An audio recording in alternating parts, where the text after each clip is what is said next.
guessing what this is. Everything's exactly the same here as it is here, for the exception of we have to build up to make this whole water plate right through here.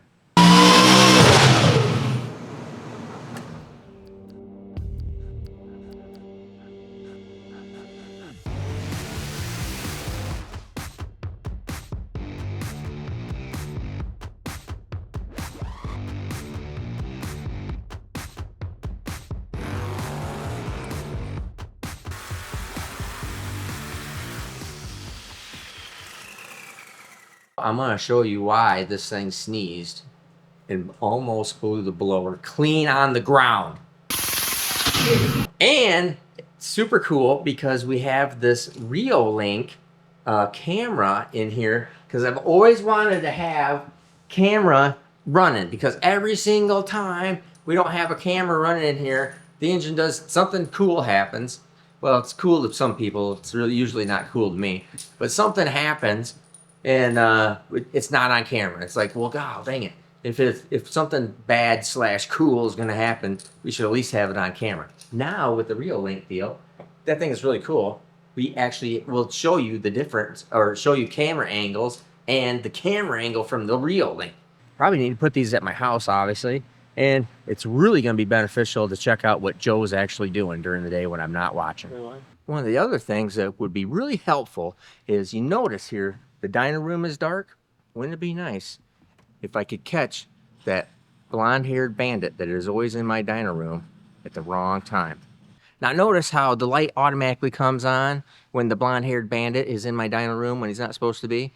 Then the whole added benefit of, let's see what Kyle's doing in here. These Reolink cameras are awesome. It's gonna make life so much easier to detect what is going on in my shop. Notice also how we can zoom in and find out, oh, look at Kyle's actually putting tools away. Wow, that's amazing. It's on video camera. It actually happens. So anyways, so protect your home with Reolink's dual lens track mix PTZ camera. Available in PoE, Wi-Fi, battery, 4G, LTE versions. Just click the link below in the description and learn more and choose your perfect fit for your needs. These are good. I like them. Really happy with it. Now we gotta go see what Joe's doing again. All right, now just a quick update on what we got going on this week. Of course, Clarky's here. Clark? How's it going? Clark's here with his SMX. He's just tearing apart, looking at stuff, and we're gonna do an oil pump change / speeding up the pump. And since you've done what all have you done so far with this year? 2 staying miles, half mile, 6 summer. 6 summer. So he's already gone through several events. He has the world's what? Fastest fifth-gen Camaro in the world. 263.45. 200. Yeah. So his SMX. How many times has this blowed up? Never. Never. Never. Never. Never.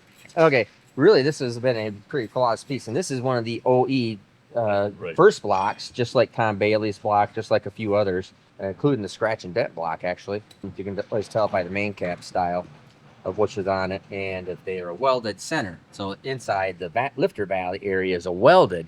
So I talk about that whole thing in my SMX build video.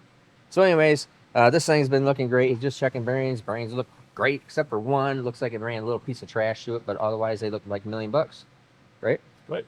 Yeah. Happy. So everything looks great on this. So I think we're just gonna rings, bearings, and just put it back together to go to the next event. So this thing is working great. Now a little update on you guys might be wondering about what is that billet block, because we teased you with it. Let's go look at it real quick.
All right, so you just seen this thing get all machined up to the rough.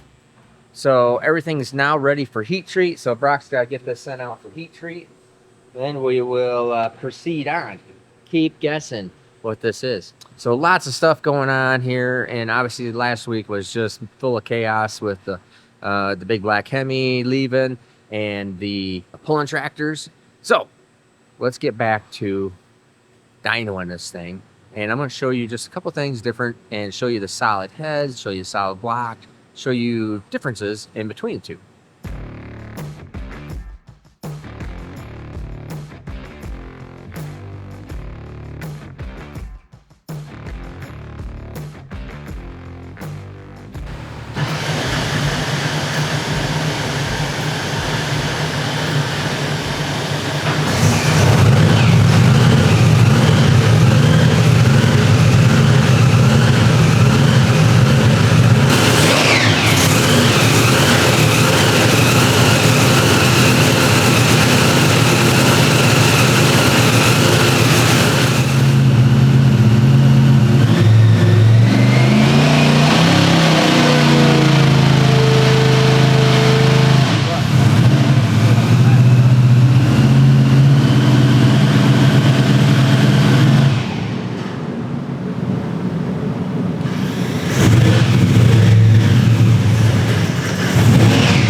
Yeah. Huh. Must be these holes are metered air bleeds that go right down into the. Yep. Now those are flat out holes. Interesting. Okay. Good enough.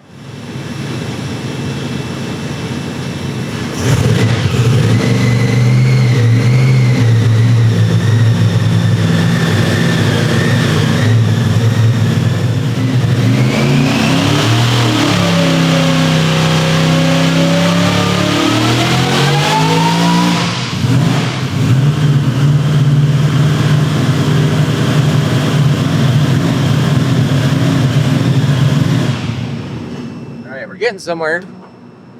We're getting somewhere. All right, now we'll just look at some data. Looks like it's pretty low on boost. 29. It just starts making boost up there. That's weird. All of a sudden it starts climbing.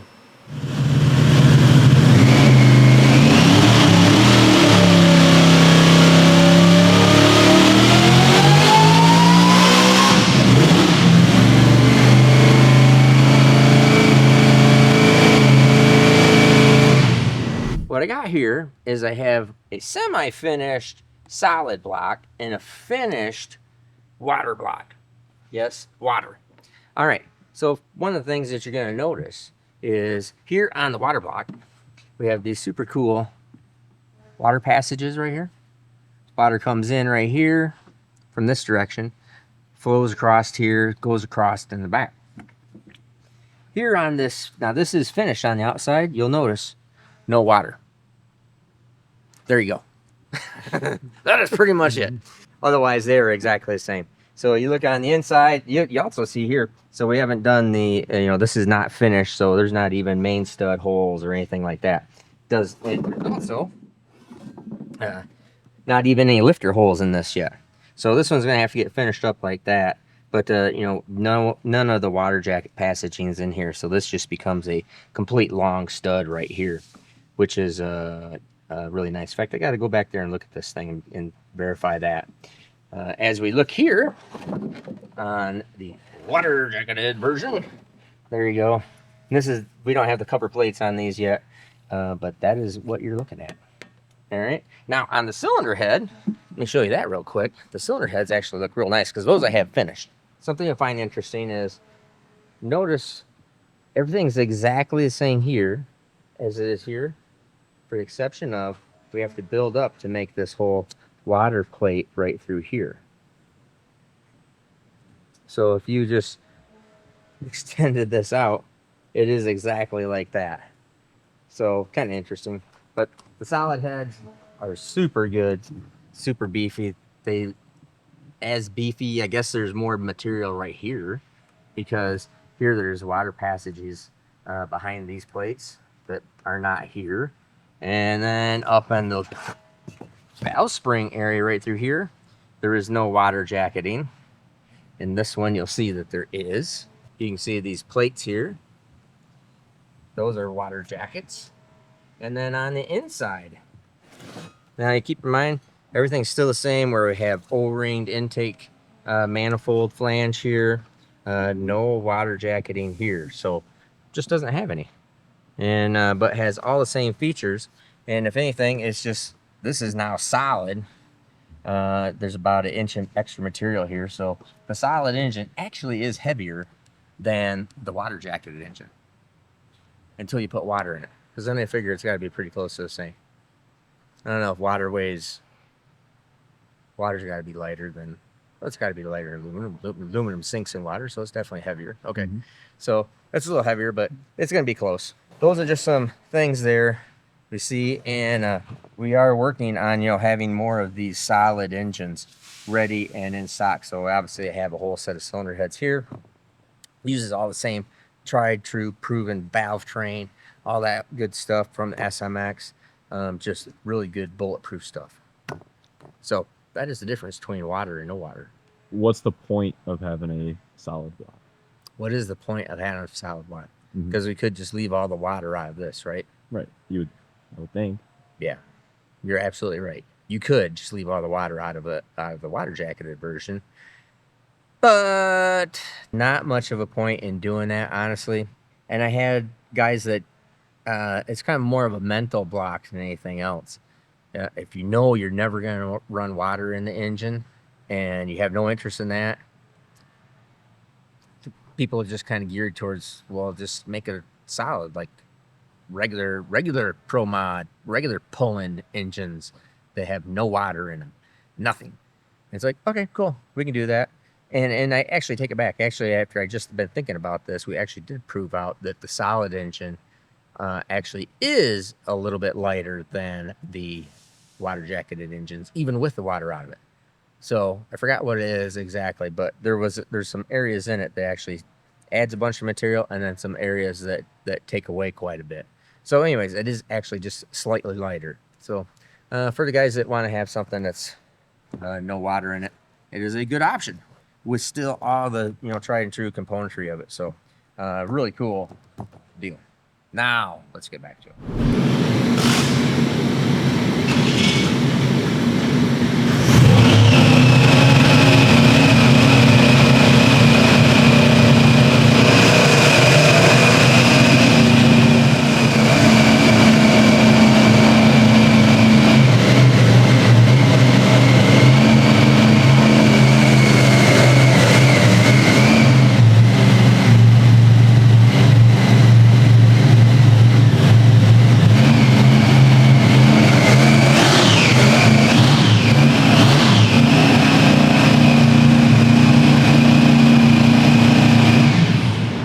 Dial it down. Yep.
That's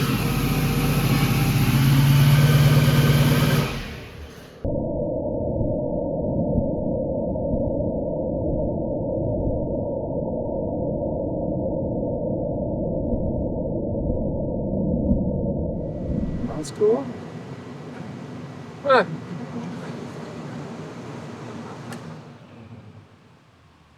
Pop the first panel.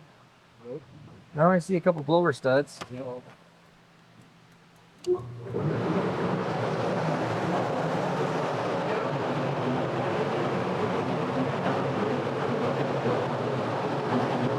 Have all three back out.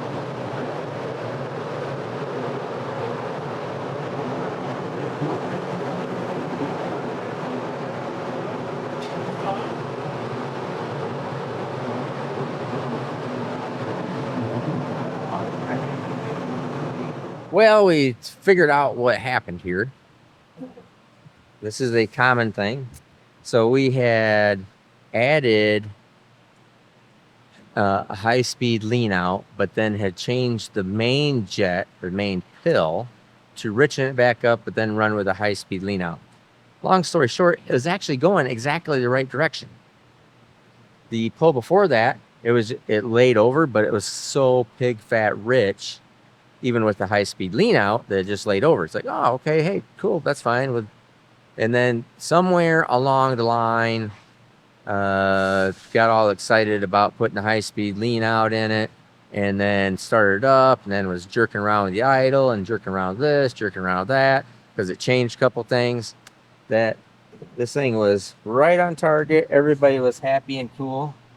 You can see up here boost RPM, and then all of a sudden this is O2, boom, and then boom, because you check the fuel. You gotta put it in that quickly. Ain't got no gas in it. Ain't got no gas in it. Ain't got no freaking gas in it. So it just freaking sneezed. Now, probably the only good thing about it is that it flat out just ran out of fuel that fast. It does it very fast. We're gonna pull the plugs out of it. I don't think it hurt anything. Very unlikely. We'll put a new burst panel in it and studs in the intake, or I'm sorry, in the blower. Really happy that didn't kick the blower off it, because that really sucks. So, simple little things. Everybody's in the dining room, and you get distracted, and is what it is. At least it didn't hurt anything. And it's making excellent horsepower. Happy with everything, how it's going. And that little bit of lean out and everything was doing exactly what we wanted to do until we ran out of fuel. So, idiots. So, that is all we got for this one today, because they have got to get going. And then, really, at this point in the game, it's like, okay, we got a pretty good, safe base tune-up in it. And the rest of it, realistically, you would start figuring out on track anyways. So, the old first solid SMX pulling tractor engine is Billy Bad Boy. Super awesome, cool. It's going to be great. As long as they keep fuel in it. I think that'd be a good idea. Yeah, just keep fuel in it. Anyways, like, subscribe, leave a comment on the 50 different methods of how we should have been checking fuel in between. How, yes, they should have a bigger fuel cell, but the bigger fuel cell's over there on the freaking streamliner. And it's a cluster cuss, and it's just, all this other stuff. But feel free, leave your comment. I don't have the brass to come in here and hang on to the starter right here. There's still something that's like, I like pushing a button out there, but Landon loves it. He's I all wanted to stay in here during the he dyno wants run. to stay. Yeah, he almost wants to stay in here during dyno run, which is an astronomically bad idea. We did not let anybody ever do that. Anyways, it's all good. I would have loved to show you actual numbers and all that kind of good stuff, but maybe later on something different. Really happy about the way the dyno was controlling. Everything was great there. Things nice. Hey everybody, I thought you might like us to go back and do answering our favorite comment/question from the previous video. So, if you don't like this, don't say anything. If you do like this, leave a comment. How about that? Let's see. right If you now. don't like it, leave a Or if you don't, that's right. If you don't like it, leave a comment. and leave a thumbs If you do down. like, yeah, You can tell us that we're idiots. It's all right. We won't be offended. yeah, we won't be offended. So, anyways, we're gonna try to keep this a little bit shorter, but we're gonna go back to doing this where we answer some questions from the previous video. The previous video that we're hitting up today is the SMX engine build. So we're standing by an SMX that needs to be getting done and getting out of here. And so I thought we'd answer that. So Nate, go ahead and ask the questions. If you have a camera question, you could ask right here on this video, and then maybe Nate could answer the question for your video editing, social media skills. Yeah, no one cares. This guy says, I have a technical question. Would machining fins into the cooling jackets around cylinders help pull heat more efficiently by adding more surface area? Looking forward to your above average response. Oh, it's me. I'm gonna say no. Essentially, the question is an external heat sink on the block, like a air cooled engine, right? No, they want an air-cooled engine, put air fins inside the water jacket. Inside or outside? Inside. On the outside, I'm thinking of it as like a heat sink. On the inside, I'm thinking of it as just a restriction. Your water temperature is what it is. So if your water temperature is 160 degrees, 180 degrees, whatever it is, controlled by your thermostat and your cooling system, if everything's working well, then your water should stay 160, 180 degrees, whatever you have it set at. Unless you have a circulation problem in the block, head gasket on upside down or something like that. That just is what it is. It's a liquid cooled engine. I don't see if putting fins in or outside the engine might help if there's a problem with the cooling system, but if everything is working the way it should, then your water temperature is what it is. All right, so you don't even want to know what the long answer was. I'm thinking through it as I'm talking. Obviously, I think the question is because I've gotten this question all the time whenever we do billet block stuff or cylinder head stuff, is people are all interested in having more surface area inside the water jacket. So that's why they want to put fins in there so it has more surface area to ride on for the water. Okay, that makes sense. Yeah, but I think it's overthinking it. I think it's this thing works. Not fudging with it. That's the shortest answer you're gonna get. I think if there Works was real any- well. If there was any wisdom to it, someone else would be doing it, and Nobody does this. nobody. No. Who is this guy? SM. Oh well, I'm saying we don't have fins inside this thing. I know you don't, because nobody does this except nobody. Yeah. Anyways, next question. Sorry. You just completely skipped my answer, but that's okay. Oh, what is your answer? Just Well, no, like skip right you over. have your own answer to give.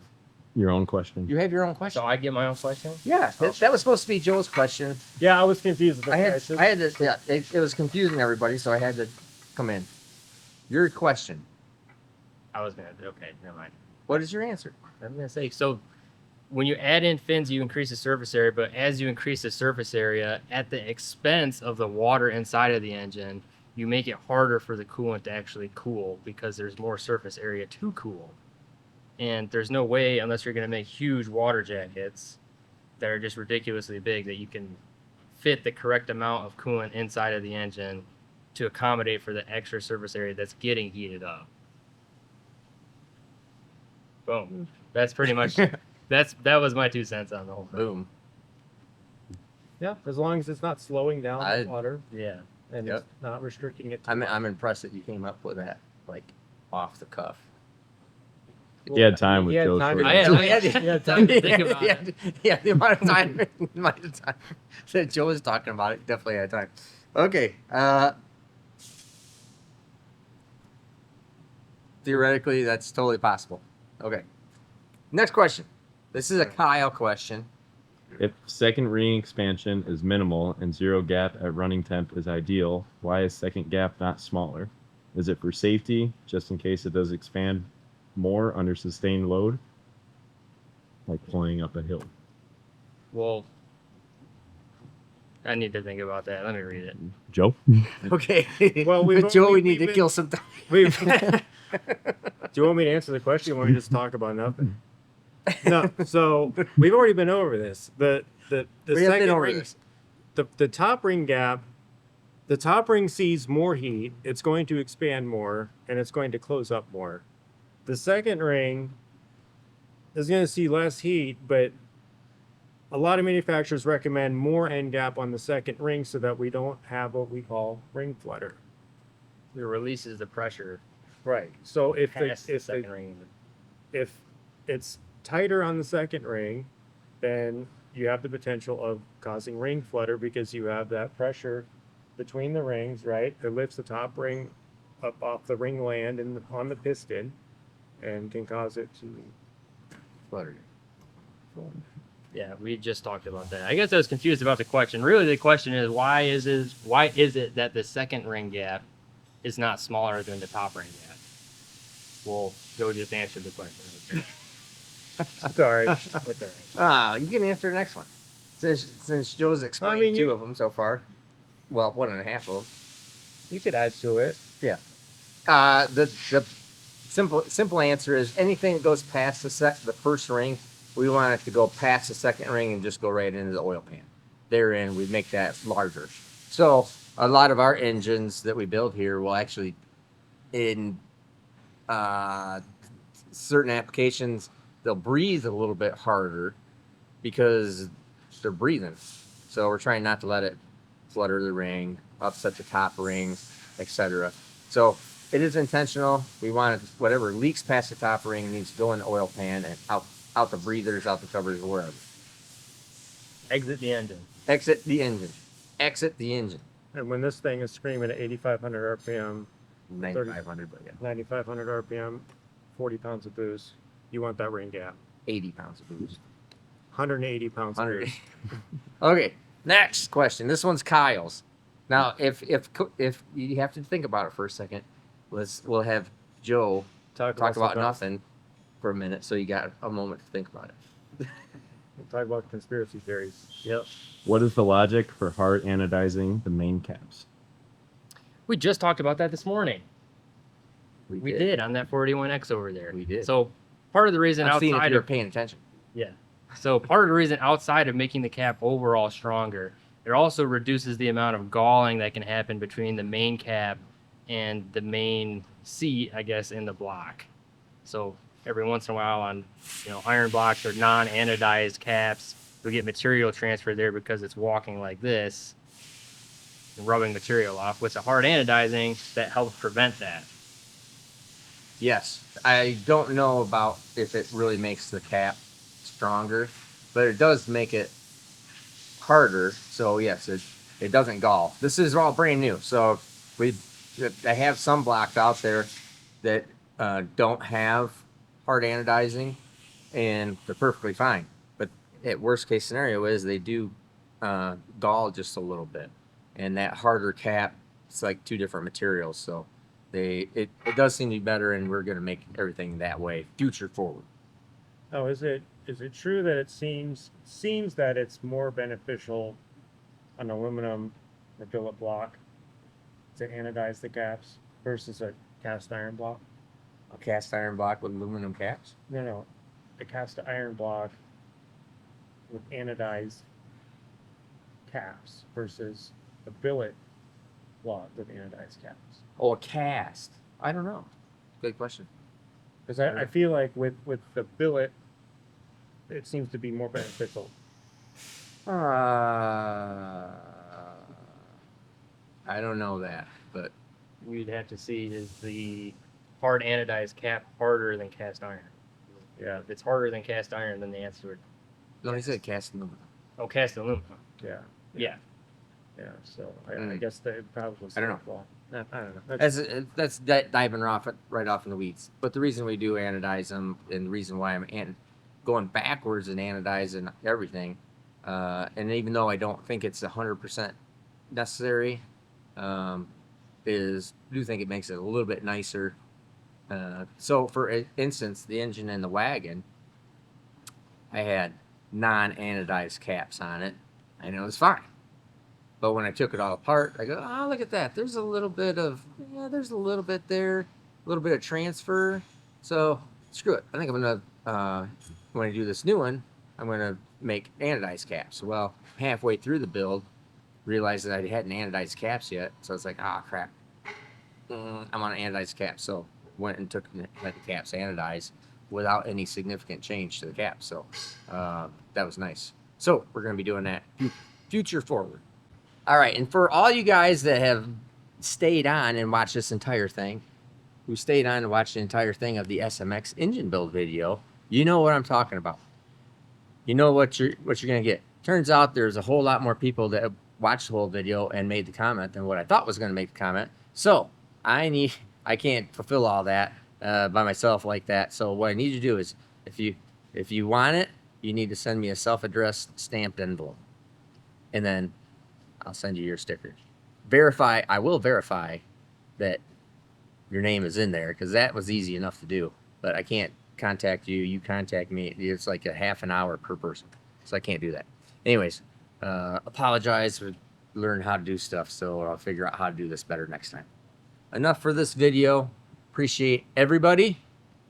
Appreciate you being here. Appreciate everything you guys do. Oh, and by the way, we need to, I have been thinking about this all weekend. These poor people in Texas in the flood. That's a big deal. And then it makes me think of all the people in North Carolina in the flood here months ago. Feel bad. So anyways, we should be thinking about you, and we are thinking about you. So I'm Steve Morris. You are? Kyle Morris. Double A Joe. We're out. Have a great day.